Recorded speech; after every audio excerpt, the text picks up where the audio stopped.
खराब करें। चलते हैं फर्स्ट क्वेश्चन पे, देखने क्या चीज़ है। पहला question, a person P in an elevator in which situation does he feel heavier. Lift में खड़ा एक व्यक्ति, कोई भी एक व्यक्ति पी है, किस स्थिति में उसे अधिक भारी महसूस होगा। सपोज डैट ये एक पी पर्सन है, ये लिफ्ट जब रेस्ट में है तो इसका जो वेट कितना होगा, W is equal to mg। अगर ये लिफ्ट स्टार्ट हो गया, ये रेस्ट से मोशन में आ गया तो ऊपर जाएगा। अगर मोशन में जाए कुछ तो कुछ इसमें त्वरण होगा, एक्सीलरेशन कुछ ना कुछ इंक्रीज होगा।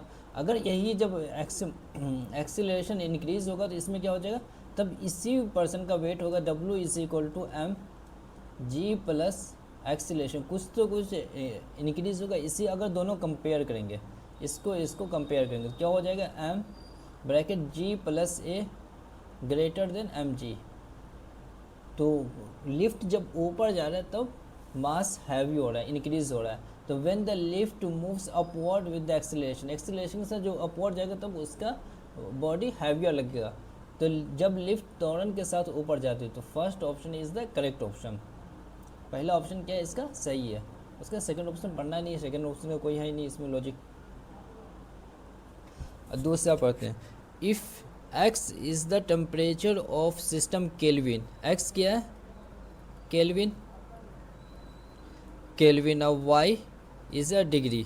अगर सपोज दैट 1 डिग्री मुझे चेंज करना है, 1 डिग्री चेंज करना है केल्विन में, तो कितना होता है 273। 1 डिग्री अगर 2 डिग्री कन्वर्ट करना है तो मुझे क्या करना होगा, 273 प्लस 2 डिग्री।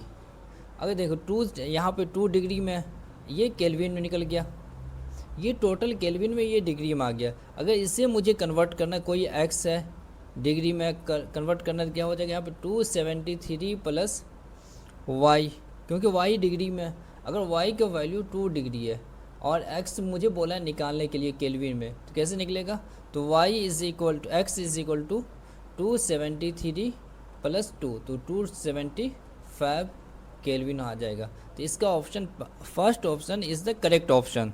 इसके बाद नेक्स्ट क्वेश्चन में चलते हैं, how is the specific heat capacity related to heat capacity. सबसे पहले समझते हैं heat capacity, heat capacity and specific heat capacity, specific heat capacity.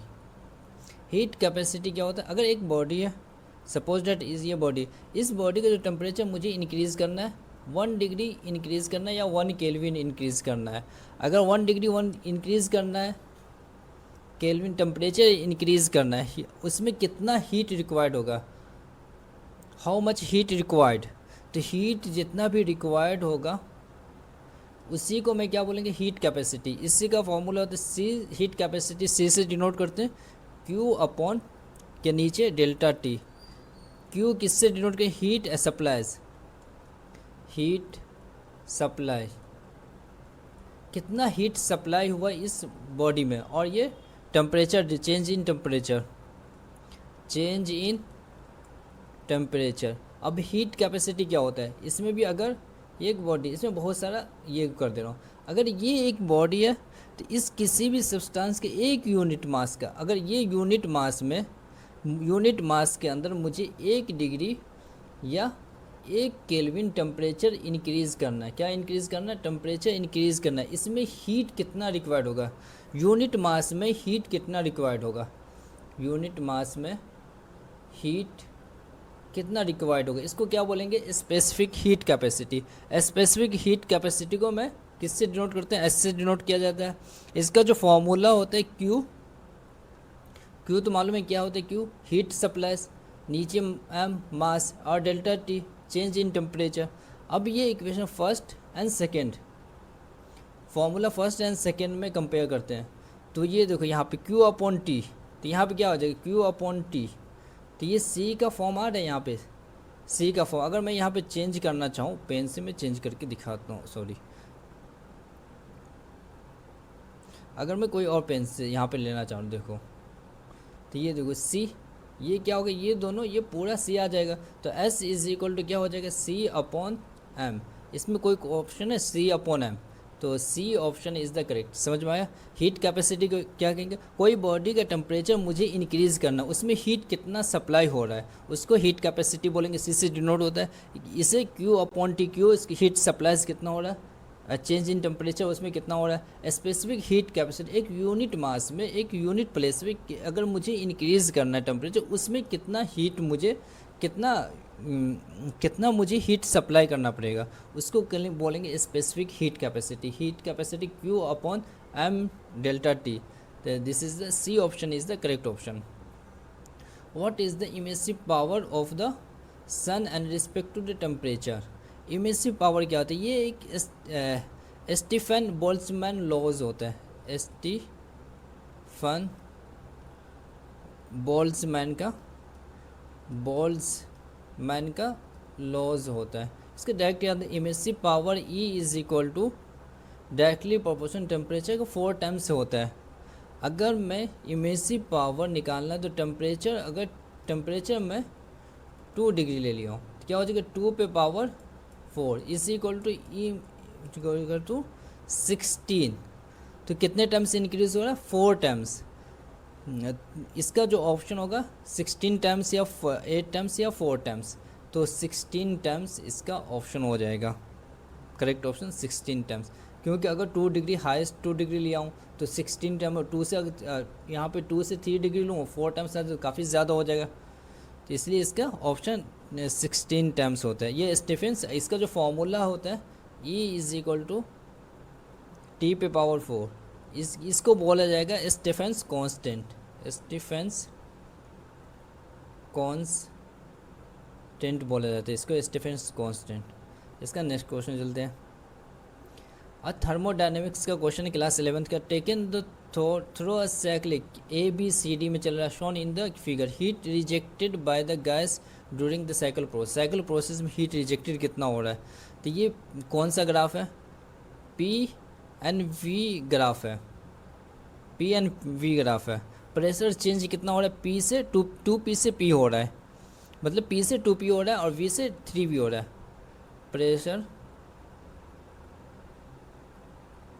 Pressure change कितना हो रहा है? 2P से P हो रहा है। और वॉल्यूम चेंज कितना हो रहा है यहाँ पे? 3V से V हो रहा है। ये साइक्लिक प्रोसेस है। ABCD is a cyclic process. This is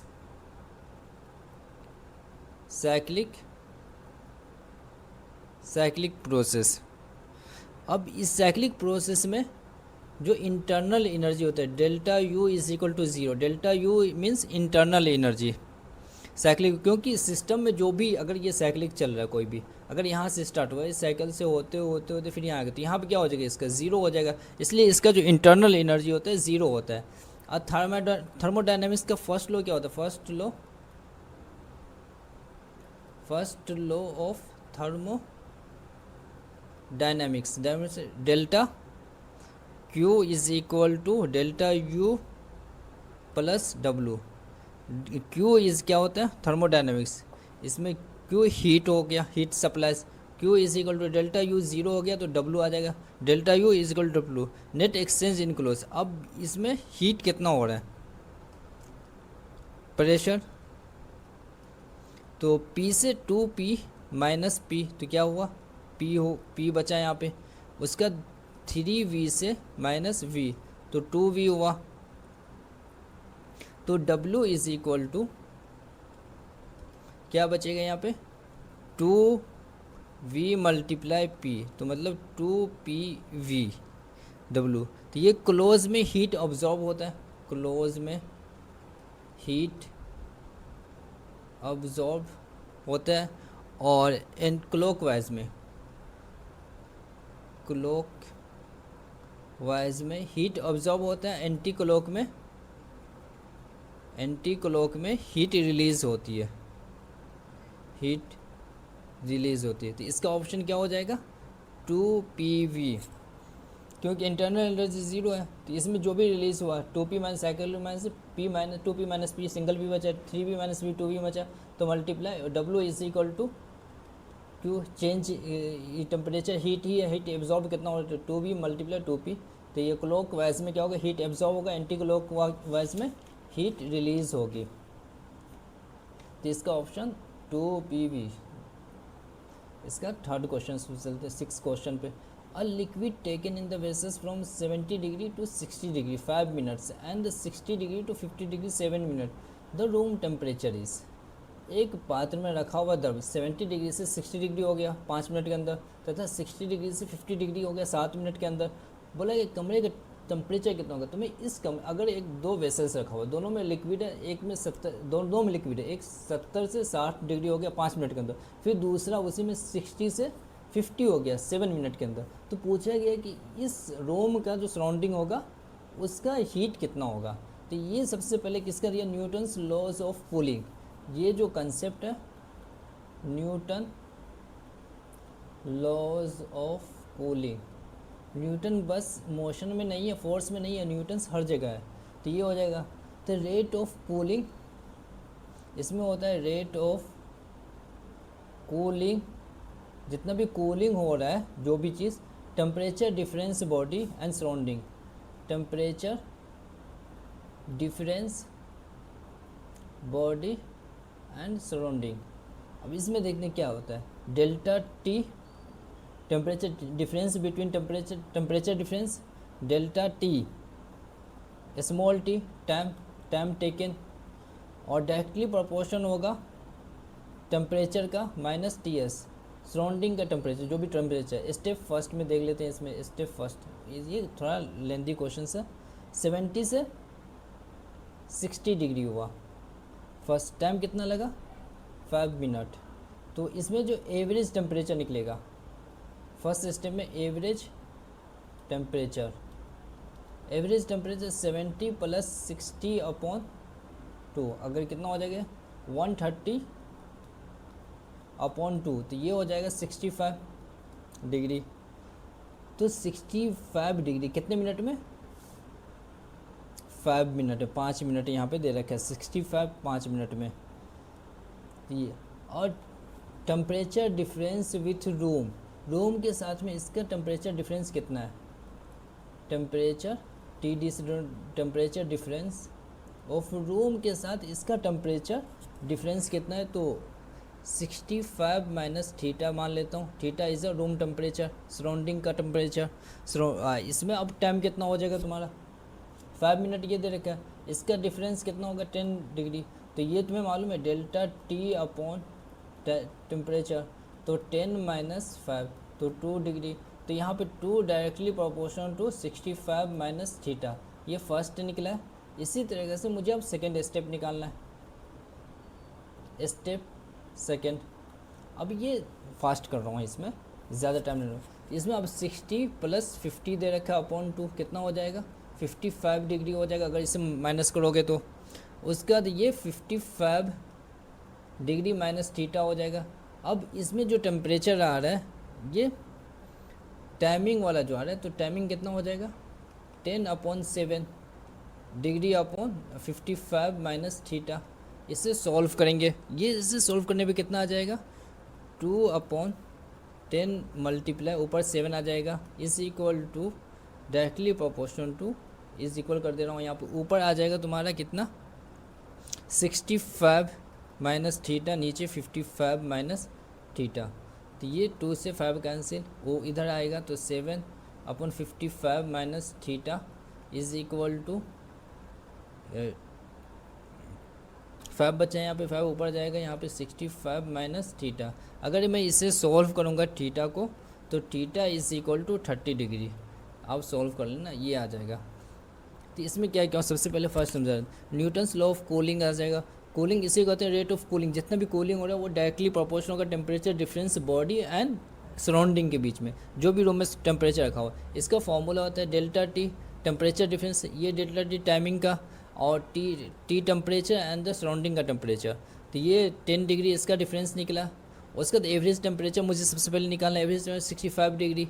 और यहाँ पे टेम्परेचर डिफरेंस ऑफ रूम का टेम्परेचर, क्यू को मैं डिनोट किया room of temperature, 65 minus theta delta T upon T, ये निकाला हूँ मैं। तो ये 2 निकला, 2 डायरेक्टली प्रोपोर्शनल 65, फिर उसका इसी तरीके से ये क्यों, वो दोनों की इक्वेट करने पे मेरा जो आंसर है ये theta is equal to 30 degree.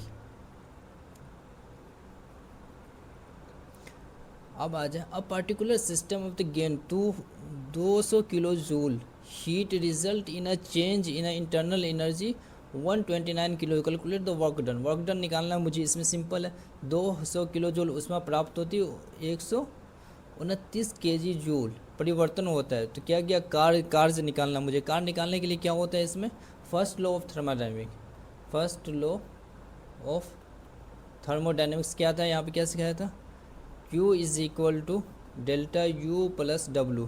Q क्या, heat supply system, heat supply, तो हीट तो supply, delta U is equal to कितना दे रखा है इसमें, Q दे रखा है 200 किलो जूल, पार्टिकुलर सिस्टम का जो गेन किया 200 किलो जूल, और इंटरनल एनर्जी W दे रखा 129 किलो जूल, प्लस W निकल जाएगा मेरा, तो W इज इक्वल टू क्या हो जाएगा, 200 माइनस 129 कितना हो गया ये, 71 kilo joule.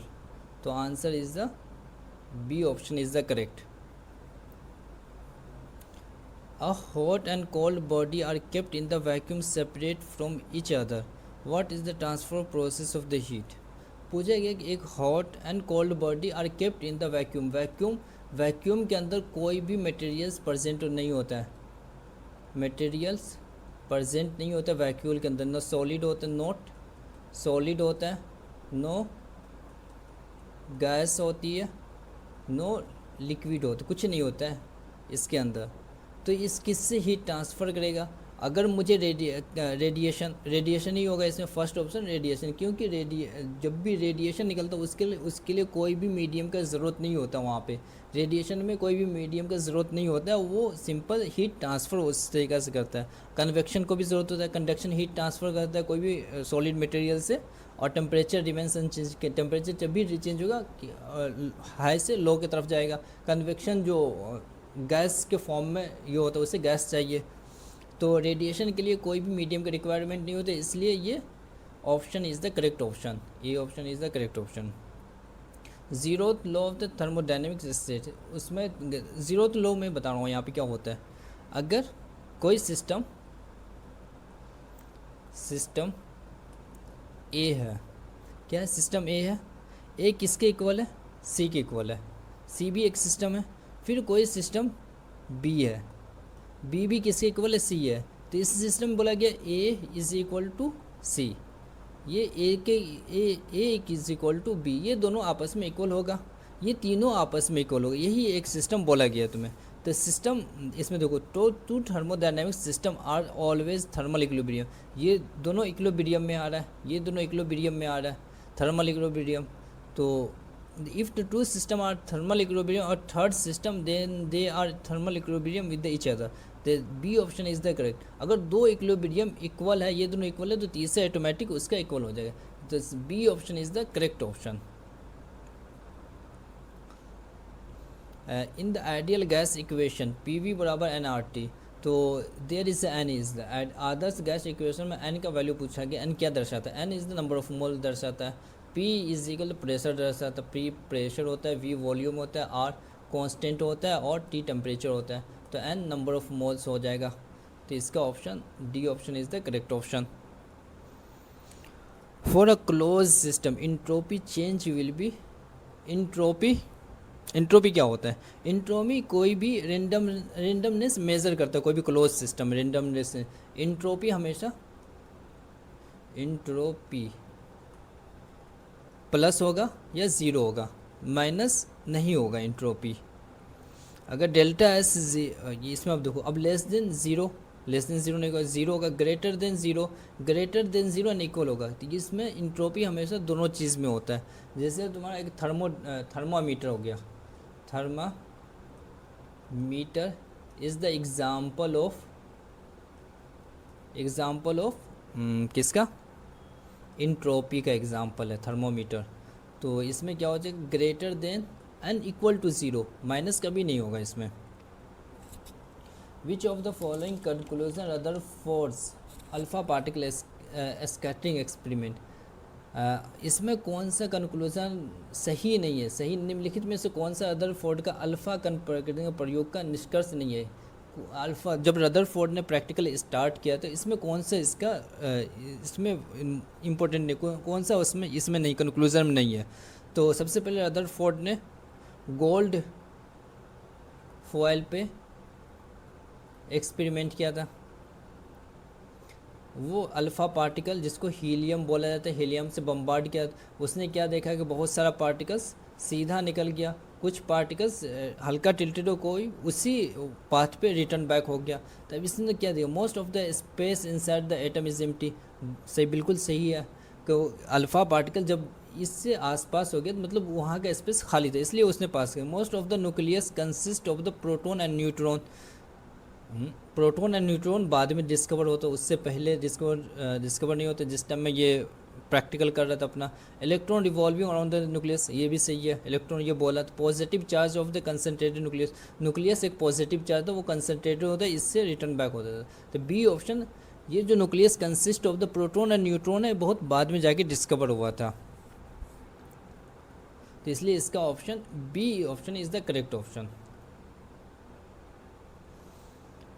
And how much work in kilojoule does the cyclic heat engine perform? Its efficiency 0.75 and the heat rejected per cycle 40 kilojoule. यदि किसी चक्रीय उसमें साइक्लिक प्रोसेस में 0.75 का एफिशिएंसी है, दक्षता है, तो प्रति चक्र त्यागी उसमें हम 40 किलोजूल है। इस इंजन के द्वारा किया गया कार्य कितना वर्क निकालना, मुझे इसमें कितना वर्क क्या क्या है।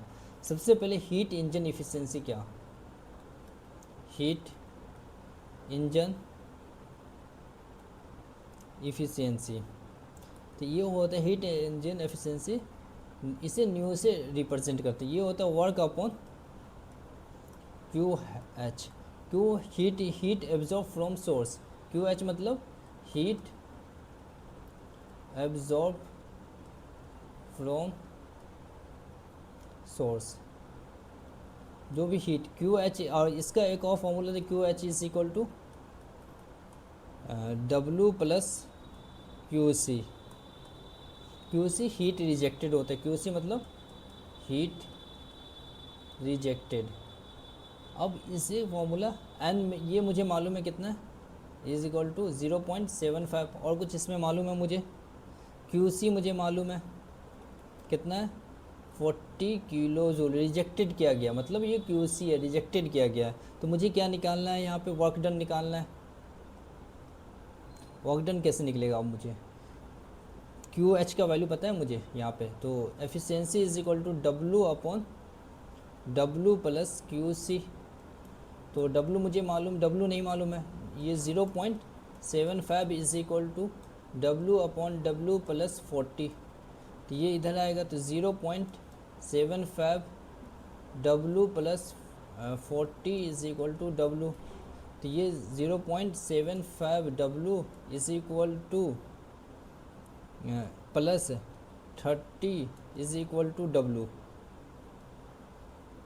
तो ये आ जाएगा आपका W minus W 0.75 is equal to 30, तो 0.25 डब्लू इज इक्वल टू 30, तो W is equal to 30 upon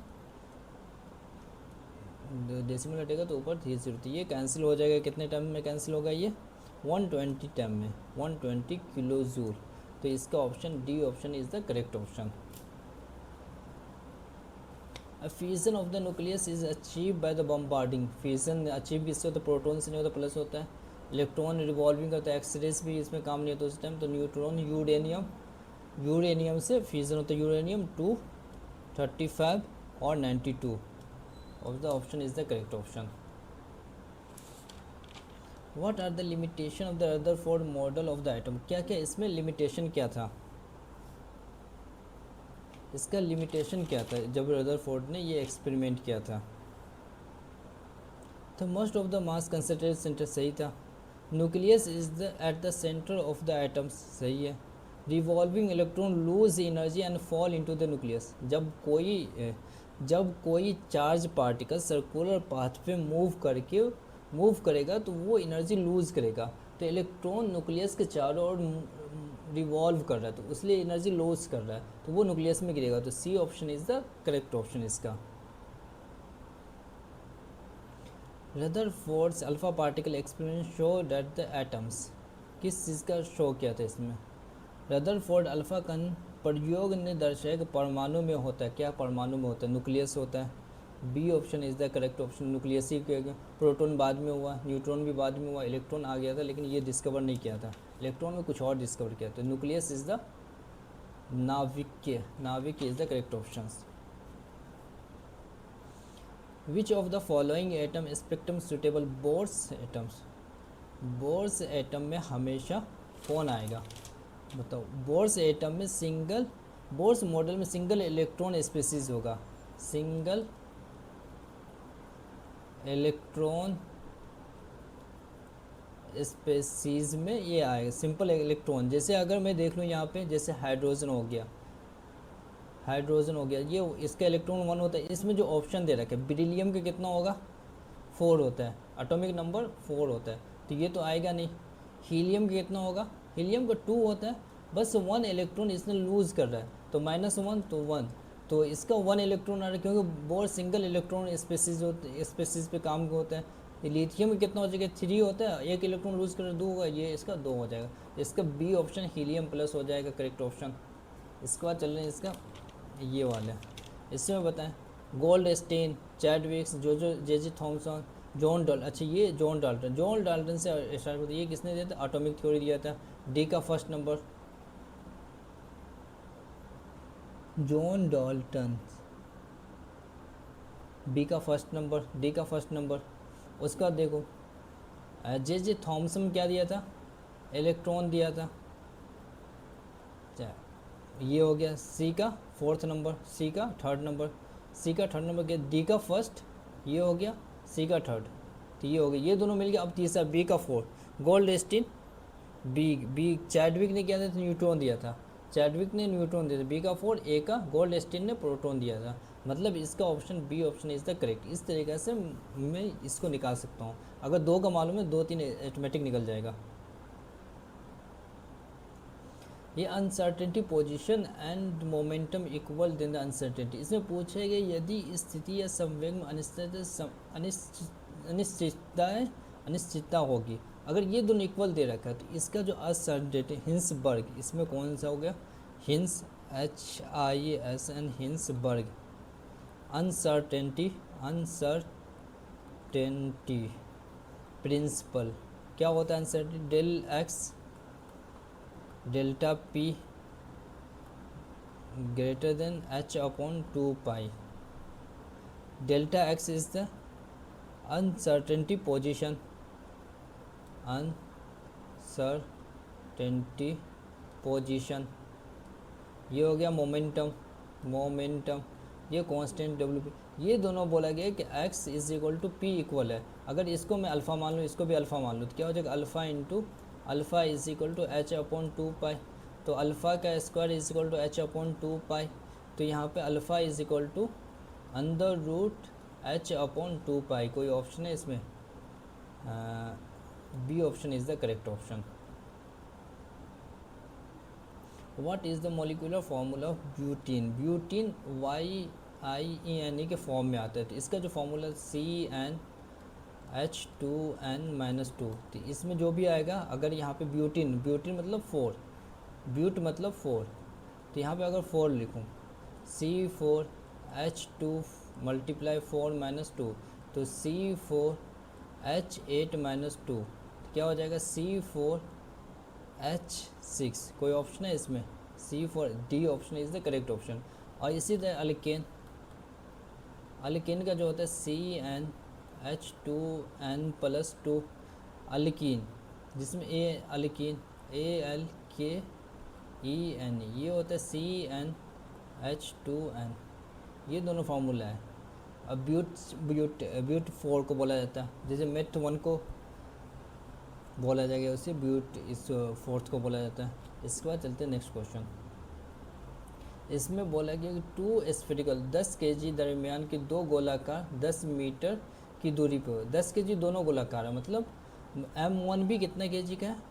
M1 and M2 दोनों 10 kg का है, रेडियस भी 10 kg का। तो ये फॉर्मूला क्या होगा, F इज इक्वल टू जी का जो वैल्यू होता है 6.67 इंटू 10⁻⁻11, 10 मल्टीप्लाई M1 M2, ये M1 है ये M2 है अपॉन 10 का स्क्वायर। तो ये दोनों 10 से 10 कैंसिल हो गया ये, तो इसमें कोई -11 दे रखा न्यूटन, -11 नहीं दे रखा, तो 6 पॉइंट, इसमें कोई भी ऑप्शन नहीं होगा, ये हो जाएगा ए ऑप्शन, यहाँ पे 11 होना चाहिए। 6.67 इंटू 10⁻⁻11। उसका नेक्स्ट क्वेश्चन पे चलते हैं 21। क्यूरी इज़ द यूनिट, अब 6 क्वेश्चन और बचा हुआ है। क्यूरी ने किस चीज़ का दिया था, रेडियो एक्टिव का। इसने जो ऐसा यूनिट दिया था क्यूरी, क्यूरी ने रेडियो एक्टिव का यूनिट होता है CI, जिसे CI से रिप्रेजेंट करते हैं। CI होता है 3.7 multiply 10⁻11। Newton's gravitation is valid on the, Newton's laws of gravitation इस यूनिवर्स में जितना भी ऑब्जेक्ट है सारे पे अप्लाइज होता है, नहीं कि एक चीज़ पे नहीं होता है, सारे पे अप्लाई होता है। डी ऑप्शन, न्यूटन्स का गुरुत्वाकर्षण नियम लागू होता है सभी पिंडों पर, जो है या नहीं है, जो दिख रहा है या नहीं दिख रहा है, सारे ऑब्जेक्ट है उस पर वो अप्लाई होगा। The number of moles 22.4 litre of a gas STP equal to इतना। अगर 1 मोल, यहाँ पे देखो 1 मोल ऑफ एनी गैस, अगर 1 मोल ऑफ एनी गैस और कितना होता है 22.4 लीटर्स। अगर इसी तरह से 1 मोल ऑफ गैस STP कितना हो जाएगा 22.4 लीटर्स।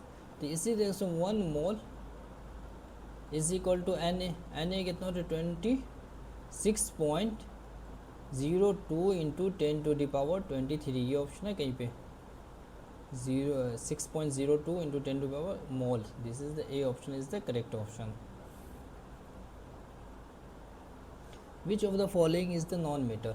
सबसे पहले नॉन मेटल के बारे में सोचते हैं। नॉन मेटल होता है क्या, नॉन मेटल ये हीट एंड इलेक्ट्रिसिटी के पुअर कंडक्टर का पुअर कंडक्टर होता है। Heat, electricity and heat poor conductor में, poor conductor non metal, electricity and heat poor conductor होगा। उसका तो मेलेबल नहीं होगा, डक्टाइल नहीं होगा, ये सब नहीं होगा। जैसे नाइट्रोजन, नाइट्रोजन का मोलिकुलर वेट 7 होता है। तो नाइट्रोजन क्या हो, जैसे ऑक्सीजन हो गया, नाइट्रोजन हो गया, ये सब क्या नॉन मेटल्स हैं। ऑप्शन ए ही करेक्ट है, नॉन मेटल। एल्यूमिनियम तुम्हें सबसे अच्छा वायर होता है इलेक्ट्रिक कंडक्शन करने के लिए। आयरन, आयरन आयरन भी मेटल होते हैं जो मैग्नेटिक प्रॉपर्टी होता है, आयरन के अंदर मैग्नेटिक प्रॉपर्टी। जिंक गैल्वेनाइजेशन में यूज़ किया जाता है। एल्यूमिनियम इलेक्ट्रिसिटी कंडक्ट होता है होम में, तो मेटल ही होता है। आयरन से क्या मैग्नेटिक प्रॉपर्टी होता है, जिंक में गैल्वेनाइजेशन होता है। बचा nitrogen, nitrogen is the correct option. Identify the vector quantities from the following. Vector quantities किसको बोलेंगे, वेक्टर क्वांटिटी जिसमें मैग्नीट्यूड एंड डायरेक्शन दोनों हो, उसको वेक्टर क्वांटिटी। जैसे स्पीड में मैग्नीट्यूड नहीं होगा, डायरेक्शन नहीं होगा। तो वेलोसिटी, वेट, मोमेंटम तीनों से 2, 3, 4 किसी में ऑप्शन है 2, 3, 4। तो B option is the correct. Magnitude scalar में नहीं होना चाहिए, speed is a scalar quantity. A car has cover the distance 60 kilometre if half of the total time travel with the speed 80 kilometre per hour and the rest of the half of the speed 40 kilometre. तो एक 60 kilometre में उसका half 80 kilometre, उसका half फिर 40 kilometre. एक car को 60 kilometre दूरी तय करनी है, डिस्टेंस देकर यहाँ से यहाँ तक 60 किलोमीटर दूरी है। यदि कुल समय के आधे भाग में उसका जितना भी समय लग रहा है उसमें 80 किलोमीटर की स्पीड से चला रहा है, और अगर यहाँ तक कि उसने 80 किलोमीटर पर आवर की स्पीड से चलाया, तो बाकी का जो स्पीड है उसका 40 किलोमीटर पर आवर। इसका औसत स्पीड मुझे निकालना है। तो एवरेज क्या होता है, वेलोसिटी एवरेज क्या होता है, initial velocity v1 velocity plus v2 velocity upon 2। तो 80 प्लस 40 अपॉन 2 क्या हो जाएगा 120 अपॉन 2, तो 60 किलोमीटर पर आवर। तो इसमें दे रखा 60 kilometre per our. This is last question. The most stable carbocations carbonation among the following सबसे मोस्ट स्टेबल कौन सा होता है? जिस कार्बन के ऊपर एक पॉजिटिव चार्ज होगा। कार्बन स्पीसीज के ऊपर क्या होना चाहिए? पॉजिटिव चार्ज होना चाहिए। जैसे ये हो गया, ये इसको क्या बोलेंगे? कार्बोकैटायन बोला जाएगा। और order of carbocation, order of carbocation, order of carbon, सबसे पहले टर्शियरी आ जाएगा, टर्शियरी, उसका सेकेंडरी, उसका तो प्राइमरी, उसका CH+3। टर्शियरी में जैसे ये कार्बन है, इसके ऊपर CH3 लगाओ, CH3 लगाओ, CH3 लगाओ, और यहाँ पे प्लस हो, ये क्या हो जाएगा? टर्शियरी हो जाएगा। ये सबसे स्टेबल एलिमेंट्स होता है कार्बोकैटायन में, स्टेबल एलिमेंट होगा। और इसमें सबसे ज़्यादा प्लस आई इफेक्ट होगा, इंडक्टिव, ये इलेक्ट्रॉन डोनेटिंग होगा, प्लस आई इफेक्ट होगा। तो इसमें टर्शियरी दिख रहा है, ये option is the correct option. Thank you, bye, खुदा हाफिज़।